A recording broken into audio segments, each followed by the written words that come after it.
Hello everyone, welcome to Priya blog. তো আজকে সকাল থেকে ভিডিওটা শুরু করছি। আর দেখতে পাচ্ছেন এখানে সব ফয়েলের মধ্যে খাবারগুলোকে প্যাকিং করা হচ্ছে। তো আজকে আমাদের যাওয়ার ডেট চলে এসেছে। তো কোথায় যাচ্ছি না যাচ্ছি সবই হয়তো অনেকেই জানেন, আর যারা জানেন না তাদেরকে ভিডিওটার মাধ্যমে শেয়ার করব। তো দেখতে পাচ্ছেন এদিকে রুটির জন্য প্রিপারেশন নিয়ে নিয়েছে, আর আমি এদিকে স্নান টান করে চলে এসেছি। এখন হব রেডি। আর ঘরের অবস্থা তো দেখতেই পাচ্ছেন, সব আর কি ছড়িয়ে ছিটিয়ে নিয়ে যাওয়া হবে। আর ব্যাগগুলো সব কিছু গোছানো হয়ে গেছে, এখন খালি গাড়ি আসার অপেক্ষা।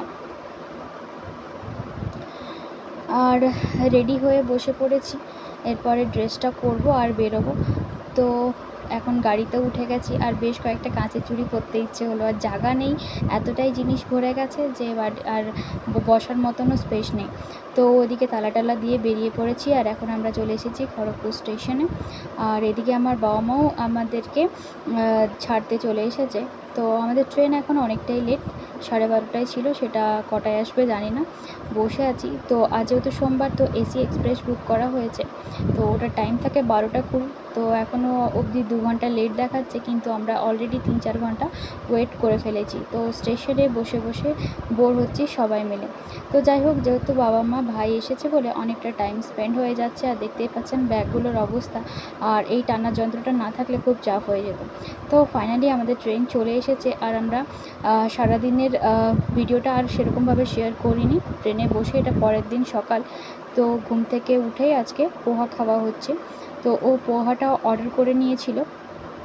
তো সকাল সকাল ফ্রেশ পোহা ভালোই লাগছে খেতে, আর না লাগলেও কিছু উপায় নেই, কারণ খেতে তো হবে।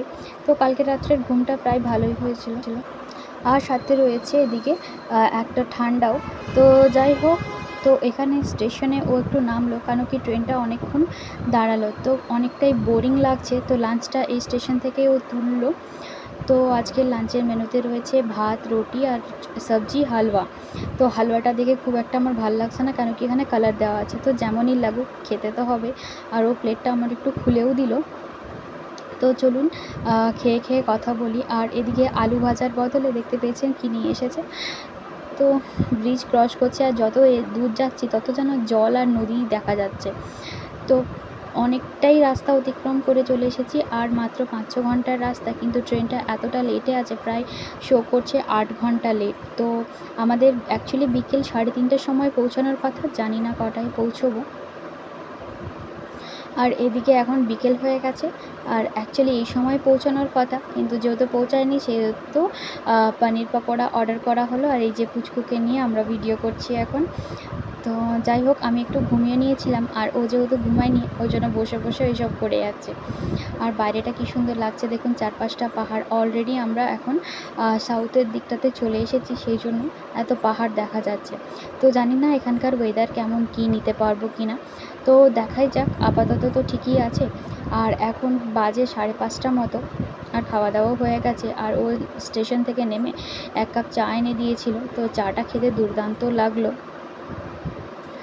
তো যেহেতু ট্রেনের চা নয়, তো সেই জন্যই ভালো লাগলো, কেন কি সকালবেলা একবার চা ট্রাই করা হয়েছিল, কিন্তু চাটা এতটাই বাজে খেতে যে আর কি বলবো। তো যাই হোক, এখন রাত 8:30-9টা মতো বাজে, আর এখনও ট্রেন থেকেই আর কি পেন্টিকার থেকে খাবারটা অর্ডার করেছে।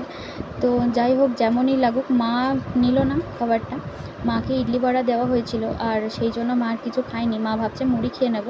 আর আমরা কিন্তু এখন ভাত খাবো, আর ভাতগুলো এতটাই বাজে খেতে, কিন্তু কিছু যেহেতু করার নেই, তাই জন্য খেতেই হবে। তো আর বেশি লেট সেই জন্য না করে তাড়াতাড়ি খাবারটা খেয়ে নিচ্ছি আমরা। সাথে কিন্তু আমরা দইও নিয়ে নিয়েছি, কেন কি দইটা হজম করতে কাজে লাগবে। দইটা ভালোই খেতে ছিল। তো আস্তে আস্তে এরপর আমরা আমাদের গন্তব্যস্থলে পৌঁছাবো।